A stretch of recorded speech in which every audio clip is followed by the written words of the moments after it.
रजवाड़ों के शहर में एक प्रसिद्ध बावड़ी थी। 10वीं सदी की ये बावड़ी जितनी प्राचीन थी उतनी ही भव्य और खतरनाक भी थी।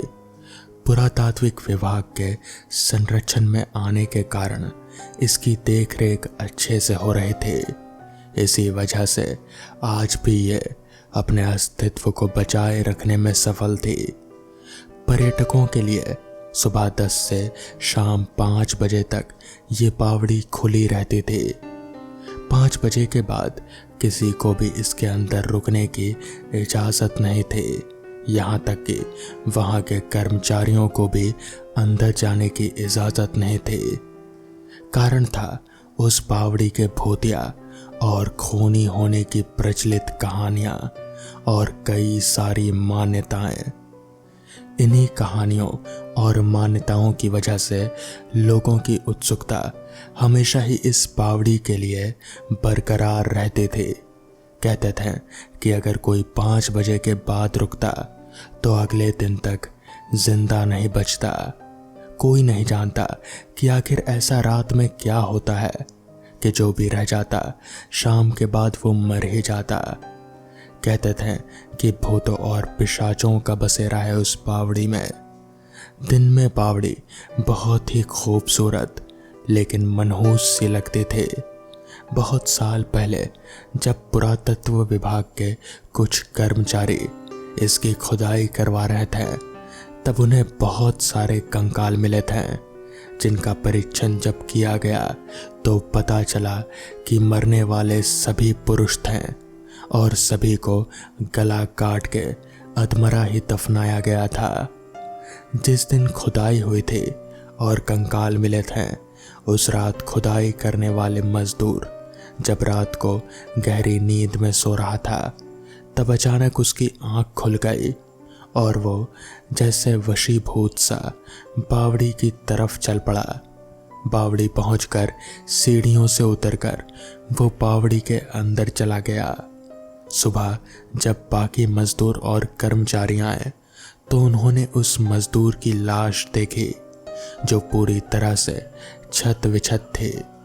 सभी उस लाश की ऐसी हालत देखकर बहुत डर गए, लेकिन किसी को भी पता नहीं चला कि आखिर वो रात में क्या करने वहां आया था और कैसे मर गया। उस दिन के बाद से हर रात कोई ना कोई मजदूर उसी तरह से बावड़ी में मरा हुआ मिलने लगा। ये देखकर पुरातत्व वालों ने खुदाई का काम बंद करवा दिया। दिन में भी अब अजीब अजीब तरह की घटनाएं घटने लगी थी। किसी किसी को लगता कि कोई उसे पुकार रहा है तो कभी लगता कि कोई उनके साथ साथ चल रहा है। कभी किसी को लगता किसी ने कसकर पकड़ रखा है। कभी कभी तो किसी किसी को कोई अदृश्य शक्ति उठाकर पटक तक देती थी। इतनी सारी मौत और अब इन अजीब घटनाओं की वजह से बावड़ी बंद कर दी गई थी। 20 साल बाद जब इस बावड़ी को वापस खोला गया तो फिर से बावड़ी में चहल पहल हो गई, लेकिन कहानियां अभी भी जुड़ी हुई थी बावड़ी से। एक दिन पंकज और सुधीर ने बावड़ी के रहस्य जानने की ठानी और 5 बजे के बाद चुपचाप वहीं बावड़ी में छुपे रहे। 5 बजे जब सब लोग चले गए और बावड़ी में ताला लग गया तब पंकज और सुधीर चुपचाप निकलकर बावड़ी में खोजबीन करने लगे। धीरे धीरे अंधेरा घिरने लगा और पूरी बावड़ी में स्याह अंधेरा छा गया। पंकज ने फोन की टॉर्च जलाकर साथ लाए मोमबत्ती को जलाकर रोशनी कर दी। रात थोड़ी और गहरा गई थी। पंकज और सुधीर बावड़ी के तीसरे माले से उतरकर नीचे की तरफ बढ़ गए थे। नीचे पहुंचकर वो लोग जब एक कमरे में थे कि अचानक से ही अजीब तरह की डरावनी और भयानक आवाजें शुरू हो गईं। हजारों चमगादड़ चारों तरफ उड़ने लगे। हवा तेज रफ्तार से चलने लगी। सन्नाटे को चीरती हुई साए साए हवा की आवाजें आने लगी। अचानक से एक तेज चीख के साथ ही बहुत सारे लोगों की रोने की आवाजें शुरू हो गई। पंकज और सुधीर को डर लगने लगा था। अचानक ही पंकज की पकड़ी हुई मोमबत्ती की लौ बहुत तेज फड़फड़ाने लगी और फिर ऐसा हुआ कि किसी ने जैसे जोर से फूंक मारकर बुझा दिया। अब पंकज और सुधीर बहुत ही घबरा गए कि अचानक किसी ने सुधीर को पकड़कर हवा में उछाल दिया। तेज चीख के साथ सुधीर जमीन पर आ गिरा। जब तक पंकज उसे संभालता तब तक किसी ने उसे जकड़ लिया। अपने को किसी तरह से छुड़ाते हुए पंकज ने खुद को संभाला और फिर सुधीर की ओर बढ़ा। लेकिन तभी फिर से किसी ने पंकज को जोर से धक्का दिया और वो लड़खड़ाते हुए पीछे की दीवार से टकरा गया। दीवार से टकराकर पंकज के सिर से खून बहने लगा। पंकज वहीं दीवार के सहारे ही बैठ गया कि अचानक दीवार से किसी के हाथों ने निकलकर उसे पकड़ लिया। पंकज ने बहुत कोशिश करके खुद को छुड़ाया और अंधेरे में ही सुधीर को ढूंढने की कोशिश करने लगा। इधर सुधीर को होश आ गया और वो भी पंकज को ढूंढने लगा। सुधीर कुछ कदम आगे बढ़ा ही था कि उसके शरीर पर किसी ने खरोच मारी। खरोच ऐसी थी जैसे चाकू से किसी ने चीरा मारा हो। सुधीर दर्द से करहा उठा। तभी हवा के एक झोंके ने उसे अपने आगोश में ले लिया और उड़ाकर सीढ़ियों पर ले गया। पंकज ने जैसे तैसे खुद को खींचकर बावड़ी से बाहर निकलने की कोशिश की और सीढ़ियों तक चला आया। उसने देखा कि सुधीर वहीं खून से सना हुआ पड़ा था। उसने सुधीर को हिलाकर होश में लाने की कोशिश की। सुधीर को जैसे ही होश आया वैसे ही दोनों बावड़ी से बाहर निकलने के लिए गेट की तरफ भागे। अभी थोड़ा सा आगे बढ़े ही थे कि सामने उन्होंने देखा कि कई सारे आदमी खड़े थे। अंधेरे की वजह से चेहरे किसी को दिखाई नहीं दे रहे थे, लेकिन सबके सर नीचे की तरफ झुके हुए थे। वो सब आदमी धीरे धीरे पंकज और सुधीर की ओर बढ़ने लगे। तभी आसमान में एक जोरदार बिजली कड़की और उसकी रोशनी में उन दोनों ने देखा तो उनके होश उड़ गए। वो सभी आदमियों के सिर कटे हुए थे और उनसे खून बह रहा था। उन सब के चेहरे सड़े गले चुके थे और उनमें कीड़े पड़े हुए थे। इतनी भयावह शक्लें देखकर पंकज और सुधीर पसीना पसीना हो गए। दोनों वापस मुड़कर नीचे की ओर भागने लगे। आखिरी सीढ़ी पर पहुंचकर दोनों ने पलट कर देखा तो वहां कोई नहीं था। उन दोनों को समझ में नहीं आया कि अभी तो इतने सारे आदमी थे, अब सब अचानक कहाँ गायब हो गए। दोनों किसी कमरे में छुपने की कोशिश करने लगे। अचानक कमरे में वही सारे आदमी आ खड़े हुए। पंकज और सुधीर की ओर बढ़ते हुए वो सब जोर जोर से रोने लगे। उन दोनों ने पंकज और सुधीर को पकड़ लिया और हवा में उछाल दिया। अपने बड़े बड़े नाखूनों से उन दोनों के शरीर को चीर फाड़ करने लगे। उनका रोना अब अट्ठास में बदलने लगा था और एकदम से वो सब आदमी गायब हो गए। कमरे में सिर्फ पंकज और सुधीर अकेले खड़े थे और उनका शरीर जगह जगह से कटा हुआ था। अचानक कमरे में फिर से सैकड़ों चमगादड़ चिल्लाते हुए आ गए और उन दोनों पर झपट पड़े। जब तक चमगादड़ उन दोनों पर से हटे तब तक पंकज और सुधीर बुरी तरह से घायल हो चुके थे। दोनों की आंखों से खून बहने लगा था और उनको कुछ भी नहीं दिख रहा था। टटोलते टटोलते पंकज और सुधीर बाहर का रास्ता खोजने लगे। पंकज ने जब दीवार पर हाथ रखा तो उसके हाथों को किसी ने पकड़ लिया और दीवार के अंदर खींच लिया। सुधीर को किसी ने पकड़कर छत की तरफ खींचा। अगली सुबह जब बावड़ी के कर्मचारी बावड़ी का दरवाज़ा खोलकर अंदर आए तो जो देखा वो देखकर वो दंग रह गए। सुधीर की सिरकटी लाश सीढ़ियों पर पड़ी देखी और अंदर के कमरे में पंकज की लाश जिसका सिर दीवार के अंदर घुसा हुआ था। तो दोस्तों, ये थी आज की पहली कहानी। तो चलिए बढ़ते हैं आज की दूसरी कहानी की ओर। जिंदगी में कुछ घटनाएं ऐसी घट जाती हैं जिन पर यकीन करना बहुत मुश्किल होता है। मेरे साथ भी कुछ ऐसा ही हुआ। ये घटना मेरे साथ आज से लगभग 50 साल पहले घटी थी। ये उन दिनों की बात है जब मैं अपनी बहन के लिए लड़का देखने नीमा गांव गया था। उस वक्त मेरी उम्र 25 साल थी। मैं उत्तर प्रदेश का रहने वाला हूँ। ट्रेन लेट होने की वजह से मैं जिस वक्त छालदा पहुंचा उस वक्त रात गहरी हो चुकी थी और मैं इसी अंदाजे से चला था कि दिन खत्म होने से पहले मैं छालदा पहुंच जाऊंगा और वहां से बस पकड़कर नीमा गांव तक। ट्रेन नीमा गांव तक नहीं जाती थी। छालदा से नीमा गांव के लिए बस ही पकड़नी पड़ती थी। ट्रेन के लेट होने से मेरी सारी प्लानिंग पर पानी फिर गया। मैं इस जगह से अनजान था। मैं नीमा गांव अपनी बहन के लिए लड़का देखने जा रहा था। पहले तो मेरे पिताजी खुद ही आने वाले थे, मगर अचानक उनकी तबीयत थोड़ी सी खराब हो गई और उन्होंने अपनी जगह मुझे भेज दिया। मैं उस छोटे से स्टेशन से बाहर निकला तो चारों तरफ अंधेरा और सन्नाटा था।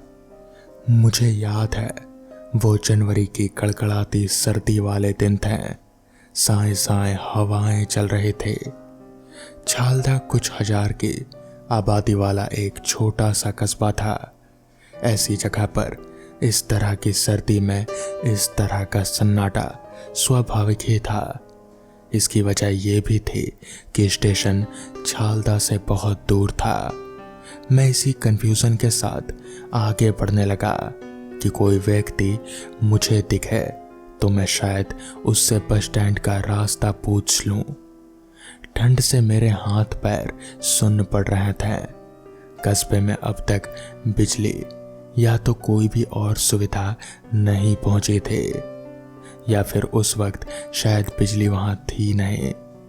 कच्चे रास्ते के किनारे पर कुत्तों के भौंकने की आवाज़ों से मैं ये अंदाज़ा लगा रहा था कि मैंने बस्ती की तरफ जाने वाला रास्ता ही पकड़ा है।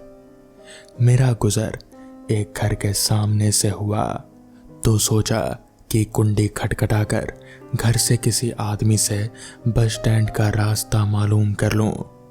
अभी इतनी देर भी नहीं हुई थी कि सारे लोग सो गए हों। मैं ये सोच ही रहा था कि तभी मुझे अपने पीछे कुछ फासले पर साइकिल के चलने की आवाज़ सुनाई दी। साइकिल सवार मेरे पास ही आ गया। मैं उससे कुछ पूछता, मगर मेरे पूछने से पहले ही वो खुद मुझसे बोल पड़ा। लगता है आपको बस स्टैंड जाना है, चलिए मैं आपको पहुंचा देता हूं। मैंने एक पल के लिए साइकिल सवार को बहुत गौर से देखा। वो सिर से पांव तक कंबल ओढ़े हुए था। अगर वो कंबल नहीं भी ओढ़े होता तब भी अंधेरा इतना था कि मैं उसकी शक्ल ठीक से देख नहीं सकता, मगर उसकी आवाज़ से मैंने अंदाज़ा लगा लिया कि ये ज़रूर कोई 40 से 45 साल का आदमी रहा होगा। मैं उसकी साइकिल के पीछे बैठ गया। साइकिल तंग गलियों से गुजरने लगी। उसने एक खंडर जैसे घर का बाहरी हिस्सा पार किया। मैं उसके करियर पर संभल कर बैठा, आंखें फाड़ फाड़ कर चीज़ों को समझने की पूरी कोशिश कर रहा था। पुरानी साइकिल के खड़खड़ की आवाज़ ना जाने कहाँ तक पहुँच रहे थे। मुझे कुछ हैरानी सी भी हो रही थी। अभी इतनी देर भी नहीं हुई थी कि बस्ती में इस तरह का सन्नाटा छा जाए। रास्ते में सिर्फ कुछ कुत्ते मिले। उन्हें हटाने के लिए साइकिल सवार ने कई बार घंटी बजाई। जब हम एक घने खेतों के अंदर से गुजर रहे थे, उसने अपनी चुप्पी तोड़ी। लगता है आज गाड़ी लेट आई है। जी हाँ, आपने बिल्कुल सही कहा। बस पहुंचने ही वाली होगी। यह आखिरी बस है। आप खुशकिस्मत हैं कि मैं मिल गया, वरना ये बस भी आपको नहीं मिलने वाली थी। आपका बहुत बहुत शुक्रिया। मैं आपका यह एहसान कभी नहीं भूलूंगा। आपकी वजह से मुझे ये बस भी मिल जाएगी, और मेरी वजह से आपने कितनी मुसीबत उठाई। ऐसी कोई बात नहीं है बाबू, उसने खड़खड़ाती हुई आवाज में कहा। मैं तो अपने खेत से लौटकर घर जा रहा था। मेरा घर बस स्टैंड के आगे ही पड़ता है। आपको देखा तो समझ गया कि आप मुसाफिर हो। तो क्या इस इलाके में बिजली नहीं है क्या? बिजली तो केवल बस 3 घंटे ही के लिए आती है, कभी दिन में तो कभी रात में। यहाँ सब ऐसे ही चलता है बाबू। लोग यहाँ बहुत जल्दी सो जाते हैं क्या? क्या करें, इतनी सर्दी है, ऊपर से भूत का डर। हम खेत से निकलकर खुले में पहुंच रहे थे कि कोहरे ने हमें घेर लिया। अंधेरे में तारों की रोशनी में जो कुछ दिखाई पड़ रहा था, वो सब भी अब गायब हो गया। मगर सारा का सारा रास्ता साइकिल सवार का बहुत अच्छी तरीके से शायद जाना पहचाना ही था। वो साइकिल को ऐसी कुशलता से दौड़ा रहा था जैसे अंधेरा और उजाला उसके लिए समान हो। तुम भूत के बारे में कुछ बता रहे थे। मेरे भूत कहने पर वो जोर से हंसने लगा। मैंने मजाक किया था बाबू। उसकी हंसी साइकिल की खड़खड़ के साथ मिलकर कुछ अजीब लगी थी। तभी अचानक दूर से किसी गाड़ी की आवाज मुझे सुनाई दी। लो, आ गई आपकी बस बाबू। वो साइकिल रोक कर बोला। मैंने साइकिल से उतर कर देखा तो मुझे कुछ भी दिखाई नहीं दिया। मैंने आपको सही वक्त पर पहुंचा दिया ना? मैं हैरत से चारों तरफ सवालिया नजरों से देखने लगा। हाँ, पर बस यहाँ तो कहाँ है? मुझे बस दिख नहीं रही।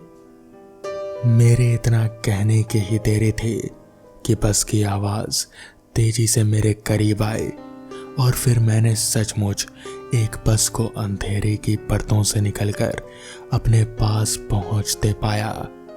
तेज आवाज के साथ वो रुक गई।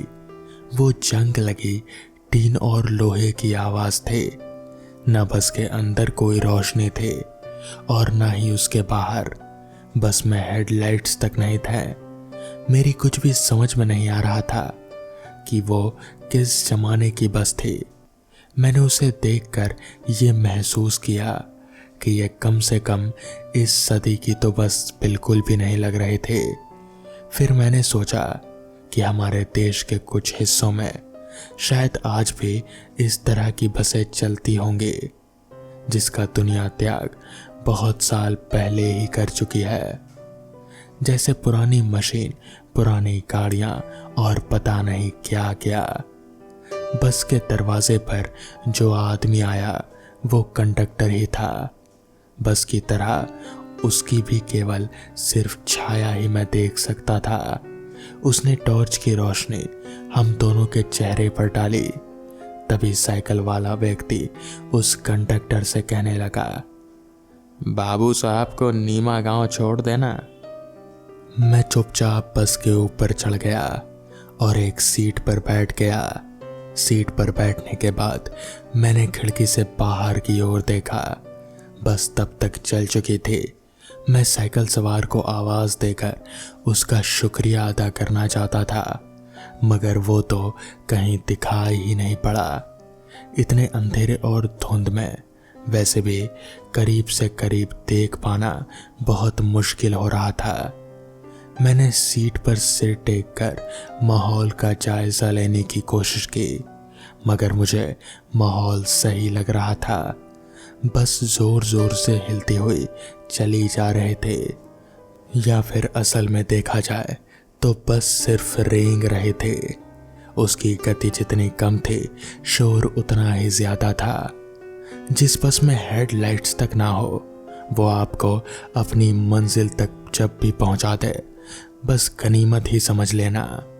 मुझे समझ नहीं आ रहा था कि आखिर इतनी पुरानी बस अब तक चल कैसे रही है। सीट पर बैठे हुए फिर से मुझे उन लोगों का ख्याल आ गया जहां पर मैं अपनी बहन के लिए लड़का देखने जा रहा था। मैं सोचने लगा, पता नहीं वो लोग क्या सोच रहे होंगे कि कोई आने वाला है भी या नहीं। मैं अंधेरे में जागते हुए उनकी कल्पना करने लगा। खबर के मुताबिक वो लोग मुझे बस स्टैंड पर लेने आए होंगे। ना जाने कितनी देर तक मेरा इंतजार किया होगा और शायद नाराज होकर लौट भी गए होंगे। खबर देकर भी मेरे ना आने पर उन्होंने आपस में ना जाने क्या कहा और क्या सुना होगा। शायद वो यहाँ तक सोच रहे होंगे कि हम उनसे रिश्ता ही नहीं करना चाहते। मेरे दिमाग में तरह तरह के ख्याल आने लगे, लेकिन फिर मेरे दिमाग में दूसरा ख्याल ये भी आया कि ये भी हो सकता है कि ट्रेन लेट होने की संभावना उनके दिमाग में पहले से हो और वो भी अभी तक मेरा इंतजार कर रहे हो।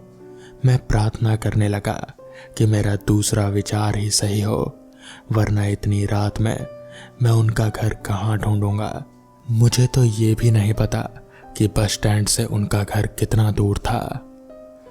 बाहर का सन्नाटा बस के भीतर भी पसरा हुआ था। न जाने कितने लोग बस में पहले से सवार थे, कितने मर्द, कितनी औरतें और कितने बच्चे। मगर मुझे हैरत थी कि किसी भी तरह की, किसी भी इंसान की कोई आवाज नहीं आ रहे थे। फिर मैंने सोचा कि शायद कोई बोल भी रहा होगा तो जंग लगी टीन टप्पर की इस शोर में शायद कुछ भी सुनाई नहीं पड़ रहा होगा, या फिर शायद सारे लोग सो चुके होंगे। अभी मैं ये सोच ही रहा था कि तभी कंडक्टर एक लालटेन जलाए हाथ में लिए मेरी ओर बढ़ने लगा। तभी उस लालटेन की रोशनी में मुझे बस के अंदर का थोड़ा बहुत नजर आया। बस के अंदर जितनी भी सीटें थी, सबके ऊपर बस कंकाल भरे पड़े थे, मानव कंकाल। जैसे वो लोग सीट पर टिक कर बैठे हुए हों, और ऐसा लग रहा था कि मानो वो लोग जिंदा हों, कंकाल होकर भी। कंडक्टर का भी पूरा शरीर जैसे कंकाल का था, बस उसके चेहरे और आधे शरीर में ही चमड़ी थी। कंडक्टर चलता हुआ धीरे धीरे मेरी ओर आने लगा। मैं डर के मारे थर थर कांपने लगा। मुझे कुछ समझ नहीं आ रहा था कि अब ये क्या भला है। खैर, कंडक्टर चलता चलता मेरे करीब आया और उसने अपने कंकाल नुमा हाथ को मेरे कंधे पर रखकर कहा, नीमा गांव यहाँ से बस आधा किलोमीटर दूर है, हम आपको यहीं तक उतार सकते हैं, इसके आगे हम नहीं जा सकते हैं। जिसके बाद बस रुकी। कंडक्टर ने मेरी पीठ थपथपाई। मैं दौड़ता हुआ बस से गिरता पड़ता बाहर निकला और फिर भागता हुआ आगे की ओर बढ़ने लगा। मैं भागते भागते एक बार पीछे मुड़ा और उस बस की तरफ देखने की कोशिश की, मगर तब तक वो बस गायब हो चुकी थी। मुझे और भी डर लगने लगा। मैं जैसे तैसे भागता भागता गिरता पड़ता नीमा गांव पहुंचा। मेरा दूसरा अंदाजा ही सही था। लड़के वाले अभी तक मेरा इंतजार कर रहे थे। उन्होंने अंदाजा लगा लिया था कि शायद ट्रेन लेट रही होगी। जिसके बाद मैं भागता हुआ अपनी फूली हुई सांसों के साथ उनके पास पहुंचा और फिर मैंने डरते डरते उन्हें पूरी घटना बता दी। जिसके बाद उन्होंने बताया कि वो बस कई सालों से इस रूट पर रात के वक्त चलती रहती है। लोगों का कहना है कि वो मुसाफिरों को उनके मंजिल तक पहुंचाती है और कभी भी किसी को भी कोई नुकसान नहीं पहुंचाती। वो साइकिल वाला भी शायद उन्हीं के साथ मिला हुआ था या फिर शायद वो कोई इंसान था, मुझे कोई आइडिया नहीं है। मगर वो जो कुछ भी था वो बड़ा ही डरावना था। तो दोस्तों, ये थी आज की पहली कहानी। तो चलिए बढ़ते हैं आज की दूसरी कहानी की ओर।